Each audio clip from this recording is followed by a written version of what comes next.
క్రైస్తవ ప్రపంచం అత్యంత విశ్వాసం కనపరుస్తుందన్నారు. క్రీస్తు జననంతో ప్రపంచంలో వందలాది కోట్ల మంది రక్షణలోనికి వచ్చారన్నారు. క్రీస్తు జననం ప్రపంచంతో పాటు ఇక పరలానికి దైవంశ సంభూతికి క్రైస్తవ ప్రపంచం బలమైన విశ్వాసం కనపరుస్తున్నారు.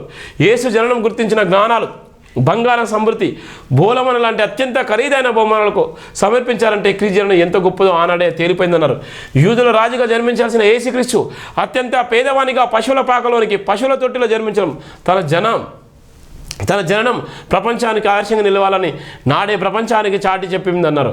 ధనపేక్షణ ఏమాత్రం ఆశింపకుండా ధన సంపాదనకు 1000 మైళ్ళ కిలోమీటర్లు జీవించిన యేసుక్రీస్తు జీవితం ప్రపంచానికి ఎంతో ఆదర్శమన్నారు.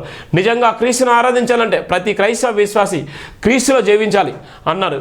క్రీస్తు జనంలోని ప్రధానమైన అంశం ఆకాశంలో వెలుగైన నక్షత్రం క్రీస్తును సూచించిందనంటే నేటి దినాల్లో క్రీస్తు జనాన్ని క్రీస్తు బోధన వక్రీకరిస్తూ అవమానపరిచి అబద్ధపు వ్యక్తులు ఎక్కువైపోతున్నారన్నారు. బాధ వ్యక్తం చేశారు. బంగారు ఆభరణలు అలంకరించుకొని నూతన వస్తువులు ధరించుకొని వెలుగుల మధ్యన క్రిస్మస్ వేడుకలు జరుపుకోవడం ఒకంత ఆనందాన్ని పంచగలుగుతున్నప్పటికీ వాటన్నిటికన్నా వ్యక్తులంగా అల్పలంగా సాధారణ విశ్వాసాల లాగా విశ్వాస హృదయాన్ని యేసుక్రీస్తుకు సమర్పిస్తూ నిండు ప్రపంచ క్రైస్తవం గుర్తించాల్సిన అవసరం ఉందన్నారు. ప్రపంచంలోని అన్ని ప్రధాన సంస్థలు బైబిల్ జీవ గ్రంథంలోకి వెళ్ళి ఉద్భవించాయని బాహటంగా చెప్పారు. యేసుక్రీస్తు సర్వ మానవాళి పాపాల నుండి విముక్తిని రక్షించడం కోసం శిలువలో రక్తం కార్చుటకు జన్మించాలన్న సంగతిని ప్రపంచ క్రైస్తవుల విశ్వాసం కనపరచాల్సిన అవసరం ఎంతైనా ఉందన్నారు.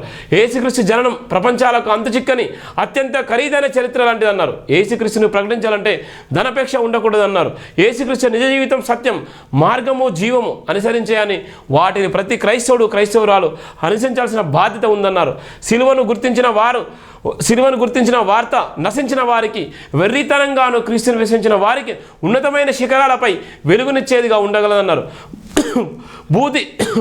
భూదిగంతపు నివాసులారా నా వైపు చూసి రక్షణ పొందుకుండని యేసుక్రీస్తు బోధించిన బోధనలో అత్యంత విశ్వాసంతో కూడిన వాక్యమును దానిని క్రైస్తవులు ఎంతవరకు అనుసరిస్తున్న దానిని బట్టి అన్యులు గుర్తించి యేసుక్రీస్తునందు విశ్వాసం కనబరిచే విధంగా ఉండాలన్నారు. 2025 సంవత్సరంలో భారతదేశవ్యాప్తంగా ఎంతో విలువైన దైవజనులు పోగొట్టుకున్నామని క్రిస్మస్ శుభ సందర్భంగా వారి కుటుంబాలకు దేవుడు ఆత్మీయతతో కూడిన ధైర్యాన్ని ఇవ్వాలని యేసుక్రీస్తును వేడుకుంటున్నారన్నారు. లోక రక్షకుడు జన్మించిన లోకానికి రక్షణ కల్పించబడడం క్రైస్తవ ప్రపంచం యేసుక్రీస్తును విశ్వాసంగా అనుసరించడం పరలోక ముందు ఎక్కడ కనిపించని మహా అద్భుతమైన ఘట్టం అన్నారు. క్రైస్తవ విశ్వాసానికి నిజ జీవితానికి చాలా వ్యత్యాసమైన జీవనాన్ని గడుపుతూ ఇదే క్రైస్తవాన్ని భాగ్య ప్రపంచాన్ని నమ్మించే పనిలో నిజమైన క్రైస్తవ విశ్వాసాన్ని పక్కన పెడుతున్నట్టుగా ఇతరులు భావిస్తున్నారన్నారు.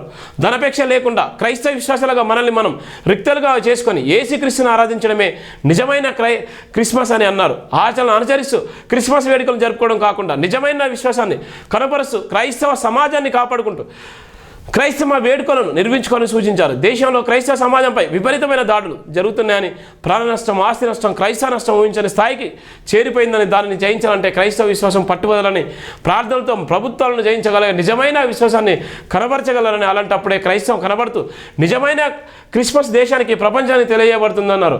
క్రైస్తవత్వాన్ని కాపాడుకుందాం క్రిస్మస్ వేడుకలను జరుపుకుందామంటూ భాగ్య సమాజానికి క్రైస్తవ ప్రపంచానికి తెలిపారు.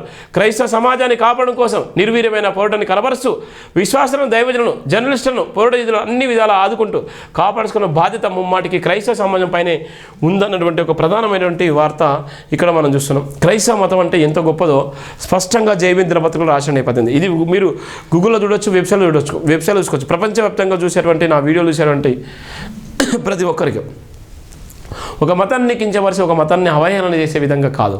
క్రైస్తవ మతం ఒక జననం, ఒక చరిత్రాత్మకమైనటువంటి ఆయన జననం ప్రపంచవ్యాప్తంగా 2000 సంవత్సరాల క్రితమే ఒక చరిత్ర చెప్తుంది. అదే 2000 సంవత్సరాల క్రితం చరిత్ర ఇంకా నేటి కూడా కొనసాగుతున్నటువంటి పరిస్థితి ఉందంటే ఇది క్రీస్తు జననానికి సంబంధించిన ఒక ప్రధానమైనటువంటి వార్త.